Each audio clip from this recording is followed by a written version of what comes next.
তিতা মিডা বোঝে না, পাগলারে জিলাপি দিও না। এই গানটা আমি মাঝে মাঝে গাই। কখন গাই? যখন ভিন্ন কিছু ঘটনা ঘটে।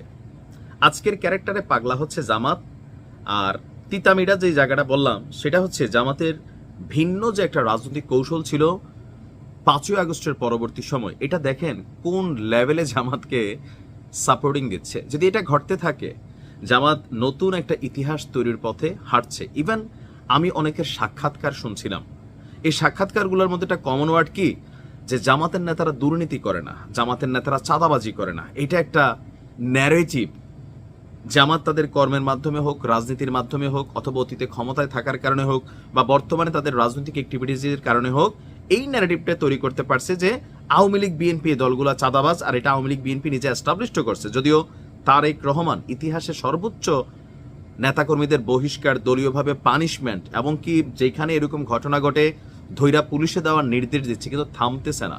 এই ক্ষেত্রে জামাত একটা পজিটিভ সাপোর্ট পাচ্ছে। তো পজিটিভ সাপোর্টটা কোথায় থেকে পাচ্ছে? যেই জামাতের নাম শুনলে হিন্দুরা ভাবতো এটা তো আমার দলই না। 5ই আগস্ট পরবর্তী সময় জামাত এই ন্যারেটিভটা তৈরি করতে পারছে যে জামাতের অমুসলিম শাখা যেটা খুলছিল, আপনি দেখেন পরিকল্পনা কাজে দিচ্ছে। এর আগে একবার নিউজ দিছিলাম, আজকের নিউজটা আরো বড় আকারে, কারণ একসাথে এখানে মোটামুটি 300-400 ভোট জামাত পাওয়া গেছে। তাও কিভাবে পাচ্ছে দেখেন, ঝিনাইদহে 80টি হিন্দু পরিবার জামাত ইসলামীতে যোগদান করছে। পরিবার কয়টা? একটা দুইটা? 80টা। এখন কেন, কিভাবে হইল? গতকালকে সন্ধ্যায় শৈলকুপার ভান্ডারিপাড়া গ্রামের মন্দিরে উপজেলা জামাতের আমির ASM মতিউর রহমানের মাধ্যমে তারা যোগদান করে, আর ব্যাপক আলোড়ন সৃষ্টি হয়েছে। ভান্ডারিপাড়া গ্রামের একজন হিন্দু ব্যক্তি জানা হচ্ছে মাতুব্বর বিকাশ, তার বক্তব্য, আমি অনেক আগে থেকেই জামাতের মতাদর্শে বিশ্বাসী ছিলাম।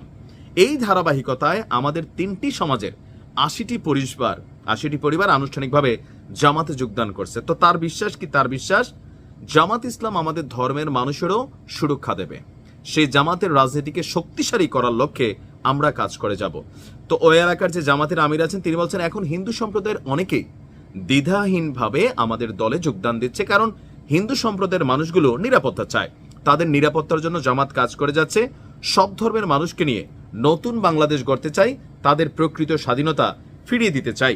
এই দৃশ্য দেখে আমার কাছে রাসূল সাল্লাল্লাহু আলাইহি সাল্লামের যুগের পরে বিভিন্ন সময় ইসলামের যে বিকাশ হয়েছে, আপনি দেখেন আমাদের ভারতীয় উপমহাদেশে, বিশেষ করে বাংলাদেশে ইসলামের বিকাশটা যেখান থেকে শুরু হলো হযরত শাহজালাল রহমাতুল্লাহ আলাইহির হাত ধরে।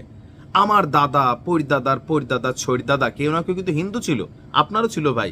কারণ আমাদের এই উপমহাদেশে যখন সেই আপনার মোগল সাম্রাজ্যের ইতিহাস তো জানেন, ইসলামকে নিয়ে তারা এই উপমহাদেশে আসছে, ব্যবসা বাণিজ্য, মুসলিমদের আচার আচরণ দেখা সংখ্যালঘু সম্প্রদায় হিন্দুদের মধ্যে সর্বনিম্ন যে জাতের মানুষগুলো আছে, সর্বনিম্ন হিন্দুদের মধ্যে দেখেন ধর্মের মধ্যে কতগুলো বিভাজন আছে। হিন্দুরাই এটা পছন্দ করে না যে একজন ব্রাহ্মণ হচ্ছে সর্বোচ্চ মাপের মানুষ, তার বাড়ির সামনে আপনি জুতা পরে হাঁটতে পারবেন না, তাকে আপনি ছুঁইতে পারবেন না, সে দেবতা তুল্য হয়। তো মানুষের মধ্যে যে বিভাজন, তখন একদম দলিত বা নিচু সম্প্রদায়ের যে হিন্দু যাত্রা ছিল 4 নাম্বার লেভেলে বা 3 নাম্বার লেভেলে, তারা মনে করলো যে না, আরে ইসলাম তো মানুষকে মূল্যায়ন করতেছে, সেখানে কোনো মানুষে ভেদাভেদ নাই, জাতপাত নাই, যে কোনো মানুষ যে কোনো মানুষের জড়াই ধরতেছে, যার তার ঘরে খাবার খাচ্ছে, বিয়ে শাদী হচ্ছে।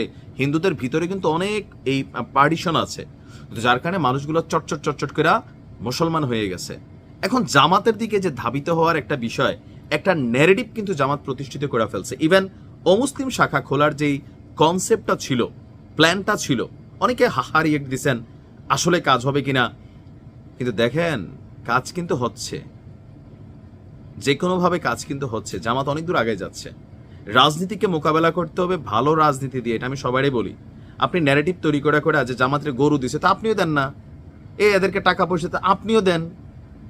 এখন এদেরকে তো মাইরা পিটাই আনছে না আমাদের। ওই যে আমি অনেক সময় বলি যে ইস্কনকে নিয়ে আপনি গালাগালি করেন, ভাই ইস্কনের কাছে দিয়ে আপনার যাওয়ার যোগ্যতা আছে। কেন বললাম দেখেন, ইস্কন করে কি, একটা মুসলিম পরিবার, তার একটা বাচ্চা অসুস্থ, এই বাচ্চাটার বাঁচাতে 5 লাখ টাকা লাগবে।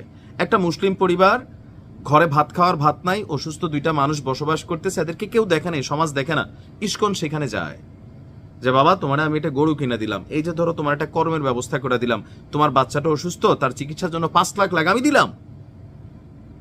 তখন তো আইসা একটা শর্ত রাখে যে তুমি কি হিন্দু হবা, খ্রিস্টান হবা, অমুক হবা তমুক হবা, তো ওই মানুষটা হয়ে যাচ্ছে। দোষ কোথায়? আপনার এত ইমান আছে, এত আলগা ইমান লয়ে হাঁটি, আমি মরে যাচ্ছি ভাই, আপনি মুসলমান, আমার খবর নেন না, আমার ঘরে ভাত নাই, আমি অসুস্থ হয়ে দীর্ঘদিন পরে আছি।